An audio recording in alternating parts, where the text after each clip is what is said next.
This is from a protest last week in front of the D.C. Saudi embassy. The United States spends over $250 billion of your money to protect the Gulf monarchies. Why? They said, to protect the oil flow. Well, the oil flow from the United States over 2015 from the Gulf did not even reach 50 billion. So you spent 225 billion to secure 50 billion? Well, is that a winning combination? No. Hello, my name is Stanley Heller. Welcome to The Struggle. The Struggle is shown on over 30 cable stations from Vermont to New York City and in Washington, D.C. Our website is thestruggle.org. Our YouTube channel, Struggle Video Media. Today, Medea Benjamin, Saudi Arabia, the Yemen War, Darayaa, Syria, and a support rally for Native Americans in North Dakota fighting a pipeline. Medea Benjamin is perhaps the best-known peace activist in the United States, since she co-founded CODEPINK as a satire on George Bush's incomprehensible color alarm codes. Benjamin is active against the wars from Iraq to Palestine. CODEPINK has specialized in infiltrating the meetings of the high and mighty and standing up with banners or shouting out a few choice sentences, as Benjamin did confronting Obama as he gave a speech about his drone policy. Here's a photo from an interview after her shoulder was dislocated by Egyptian police. In 2013, Medea Benjamin was given the Gandhi Peace Award. This year, she concentrated in criticizing the Saudi tyranny and its war on Yemen. This is from a protest last week in front of the D.C. Saudi embassy. Her latest book is about Saudi Arabia and the U.S. alliance. She's touring the country for perhaps 9 months to raise the issues, starting in New Haven and Hartford. She helped to get the first conference going in Washington, D.C., including academics and activists to talk about the problem of the Saudi kingdom. It took place this past March and was called the Saudi Summit. We never show organizers thanking groups that build a conference, but listen to all the groups that CODEPINK was able to bring together. Thank you all for coming. My name is Medea Benjamin. I'm with the group CODEPINK, one of the organizers of this, and we want to thank all of our co-sponsors, the Campaign for Peace and Democracy, Center for Inquiry, Coalition to End U.S.-Saudi Alliance, Fellowship of Reconciliation, Food Not Bombs, Friends Committee on National Legislation, Historians Against the War, Institute for Policy Studies, Just Foreign Policy, No Drones, Middle East Crisis Committee, Peace Action, People Demanding Action, Popular Resistance, Roots Action, the Gulf Institute, the Markaz, The Nation Magazine, U.S. Labor Against the War, United for Peace and Justice, United Methodist General Board of Church and Society, United National Anti-War Coalition, Upstate Coalition to Ground the Drones and End the Wars, Veterans for Peace, Voices for Creative Nonviolence, Westpac Foundation, WNY Peace Center, World Beyond War, and WILF DC branch.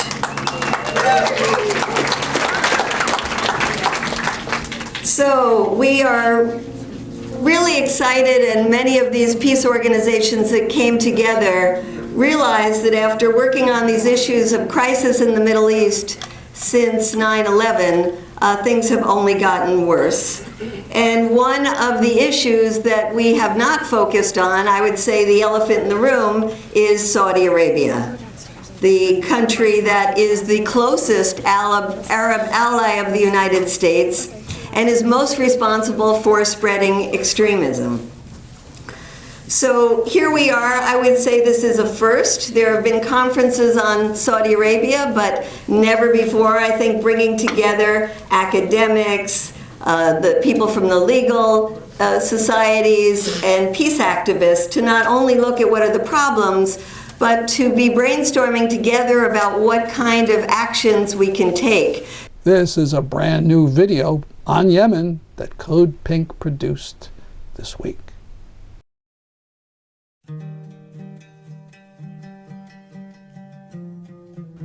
Hello, my name is Bushra Al-Mutawakkil and I'm from Yemen. For the past 16 months, Yemen has been under constant bombardment by Saudi Arabia. I'm sad and horrified and angry of what's become of our beloved Yemen, and I'm really scared for the safety of my family and friends back home. One of my cousins told me that she kisses her children goodnight as if it were the last time she would see them, not knowing if they would survive to live another day. Can you imagine going to bed every night not knowing if you or your family will be alive the next day? It's not a way to live.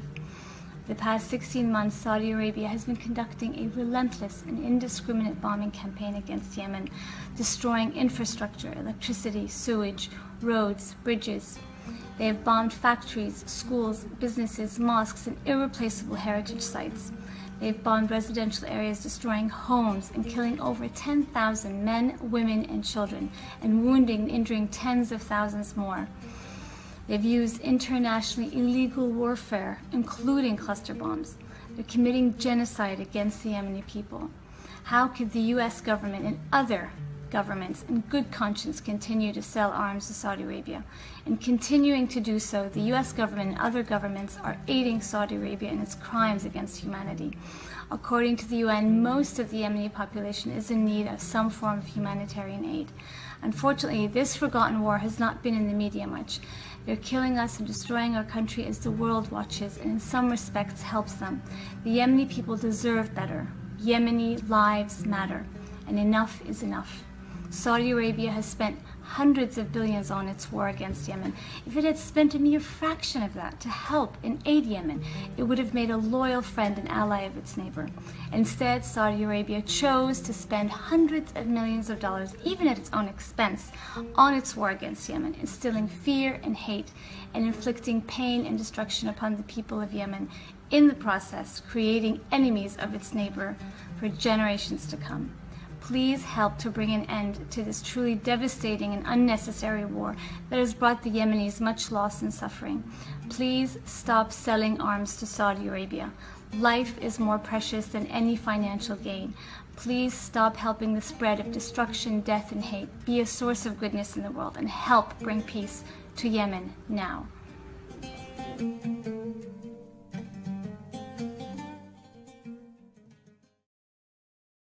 A featured speaker at the Saudi summit in March was Saudi dissident Ali Al Ahmed of the Institute for Gulf Affairs. I also wanted to say Sabah al-Khair or Masa al-Khair to the people who are watching online in Arabic, because a lot of people back home are watching. صباح مساء الخير لأبناء شعبنا الذين يشاهدون هذا البث الحي، وإن شاء الله نكون صوتا لكم جميعا. اعذروني راح أتكلم بالإنجليزي. So I wanted to start by thanking my good friend Medea, whom I knew for many years, and in our work all these years, especially recently, I think one of the most interesting and successful and maybe very popular video of us when the Saudi king showed up in May 14th, and in a moment's notice I decided that to go and confront his motorcade of 600 Mercedes, and Medea and Tai, they said, yeah, we will come, and in 20 minutes they were there in front of the Four Seasons. So three of us were basically standing tall and proud before hundreds, maybe thousands of Saudi officials, from the king to his son to many ministers. And luckily, although we didn't have the time to video ourselves, luckily those who are on the Saudi side videoed us and spread that video everywhere. It went so viral, it was unbelievable. And you were called homeless, I believe. Yes, and Thais too. And you paid me to do it. And I paid you, and they were asking her that how much did he pay you? We'll pay you to stop. And I said, she's actually well-to-do. She has more money than me. Sorry, but that's the reality. I'm sorry. I'm not sorry, obviously, but good for you. So no, she's not homeless, ladies and gentlemen. I may be homeless, soon. I don't know. Today is a serious topic. We are here to thanks to the efforts and dedication of Medea and her crew, and we want to thank her. I want to thank her on behalf of our people, because this is not an easy thing to do. When I first came to Washington, nobody wanted to talk about Saudi Arabia, our allies. Until September 11, started to change. I didn't get any meetings before September 11, but after September 11, I got a lot of meetings. I got a lot of press about so many things. Unfortunately, it hasn't changed the policy, and I'll tell you why. There is a problem in the United States as a political structure, that they have supported and protected not only the Saudi monarchy, and I wanted to make sure that when we say the Saudis, we're talking about the monarchy, because there is a people there. That's our people that we are standing for. And those are our people from the south, from the center, from the north, from the east, from different backgrounds. These are our people, and we don't call these people the Saudis. The Saudis is the ruling family that has hijacked our country, hijacked our religion, and created this catastrophe, the terrorism, the extremism that has stolen and usurped our oil revenue, this massive revenue, over $15 trillion over the past 80 years, that has gone where? It has been taken, spent, and bad things, not to support our people, to educate them, to build schools, to build roads, and so on. This monarchy has used the money even to take over decisions by American officials. It's unfortunate, something I call Carterism. I call Carterism, why? Because even Carter, who calls himself a human rights advocate, was used, and it continues to be used, to shield the Saudi government, the Saudi monarchy actually, from the standards. And it's unfortunate that the United States, a country built on what? On a revolution, after a revolution against an absolute monarchy. Go to the National Archives here in Washington and look at the first document.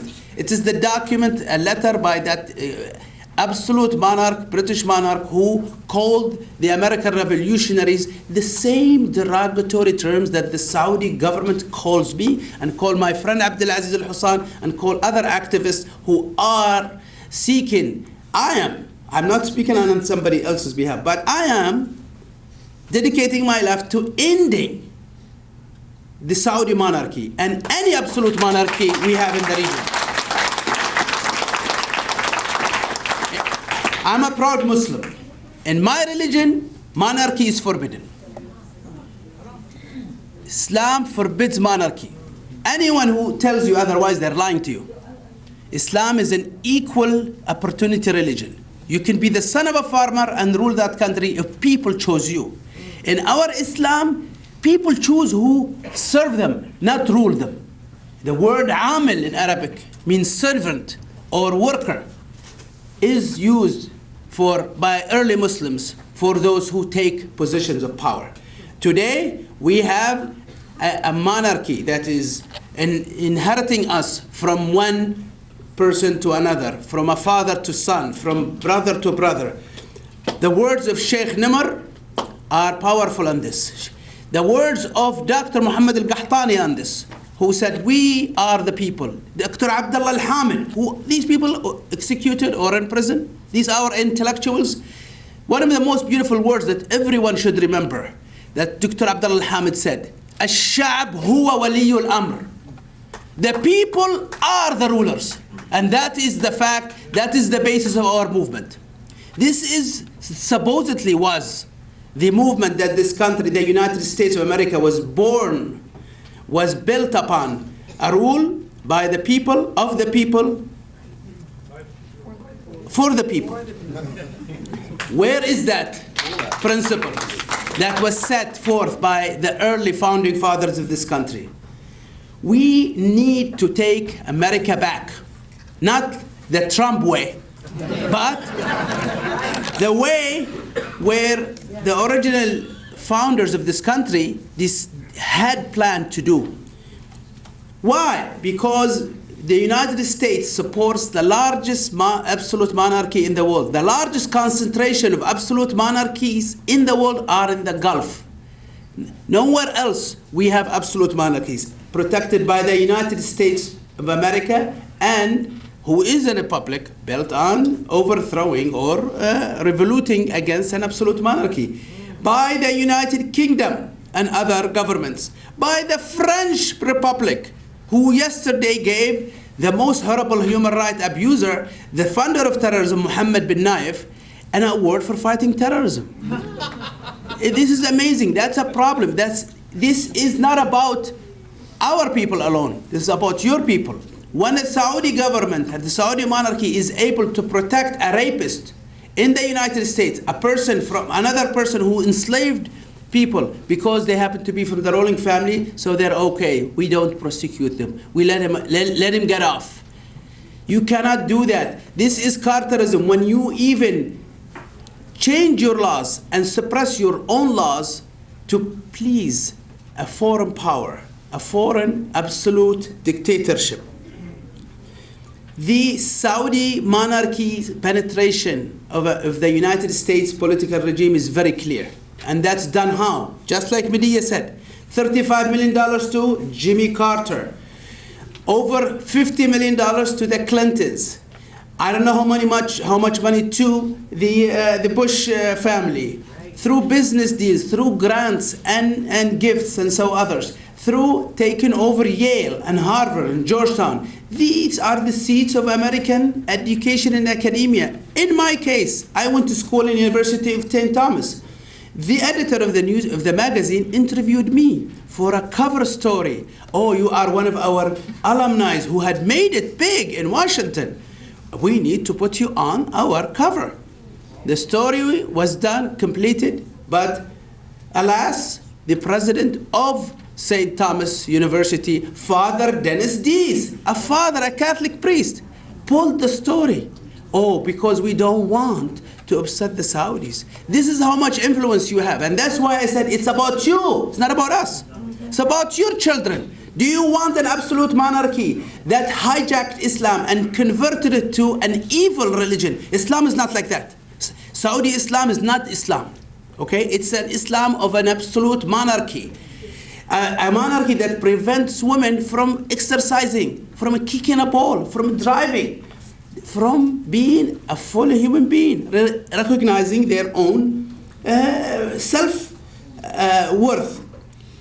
You want that monarchy to take over your education, your life, you'll be in trouble. I mean, this country must take itself back to the people, not to the elites and clique of this country. The United States spends over $250 billion of your money to protect the Gulf monarchies. Why? They said, to protect the oil flow. Well, the oil flow from the United States over 2015 from the Gulf did not even reach 50 billion. So you spent 225 billion to secure 50 billion? Well, is that a winning combination? No. How they do it? In America, politics work on money. You know that. You pay senators, you pay you pay a congressman, a governor to get your stuff done. And that's how it's done. The Saudis knew this, figured this out. They pay certain people to get their foreign policy, to get even their domestic policy. I am an example of that. For 6 years, the United States government banned me from travel, with no explanation, by the way. Banned me from work, without explanation. I said, why? Can you give me am I a terrorist? Come on. If I am, tell me about it. What did I do? Of course, nothing. Until I threatened to bring this out to the public. They gave me my travel document. They gave me my work permit. And this is in the United States of America, in Washington, D.C. This is not somewhere else. I am a living example of that. That's why we have to really, as an American people, I call upon you to rise and call upon you to take your country back. The Saudi war, oil war now, is hurting you. The oil is not only hurting our people, who are now suffering all kind of things. We have some students here who are on scholarship, who are losing their scholarships. Why? Or people who could not get their scholarships. Why? Because the Saudi government doesn't have enough money to give them and decided that they should just go home and sit around and, they prevent our people from studying. But the Saudi oil war is hurting the United States. It's hurting the alternative energy. All these alternative energy companies who can make money, who can survive because the oil prices are high, now they cannot do it. So we are preventing humanity from producing an alternative to the fossil fuel option. The environment has been damaged by this. Imagine this huge problem that has been created by the Saudi monarchy, bringing the oil prices down. Many people, many Americans, many Canadians lost their jobs in these companies, that oil companies that are able to produce and to hire people because the oil prices were high. What happened? Why isn't the United States speaking? Why are Mr. Obama, Mr. Liberal, Harvard graduated Obama speaking about it or doing something about it? Oh, because we're selling weapons, but we are losing more money because of this Saudi war. That's why I said, we must, I don't want to take much time, but the Saudi government and monarchy support to terrorism is clear to us as people, to most of us at least, or many of us. I wouldn't say most, I would say many of us. And without taking the Saudi monarchy out, you will continue to have terrorism. You will continue to have that threat. And unfortunately, maybe it's a decision by some clique in this country to keep the Americans down by keeping the threat of terrorism high so they can do whatever they want. And that's why, again, we need to take this country back.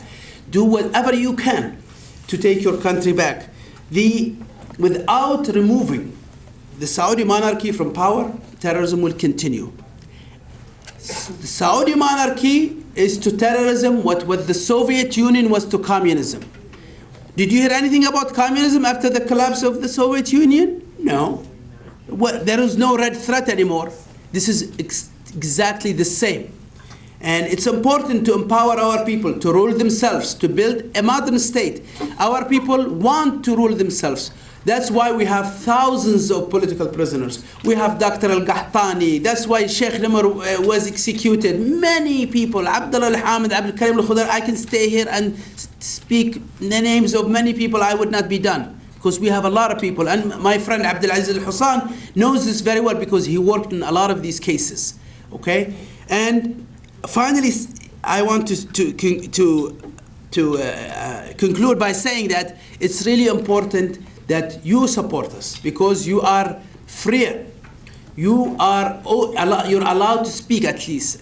We can't do that in our country. People lost their lives just speaking out or tweeting sometimes. So removing the Saudi monarchy is our goal. We need your support any way you can. There is the coalition to end the US-Saudi alliance and SaudiUS.org.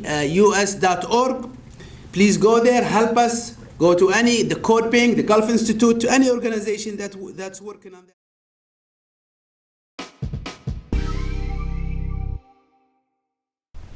Darayaa, Syria, has been under siege by Assad forces since 2012. This week, something like napalm was dropped on it.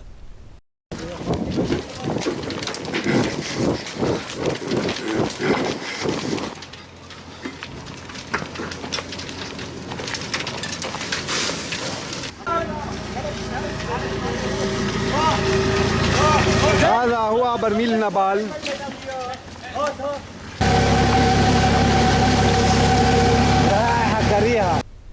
And then conventional bombs.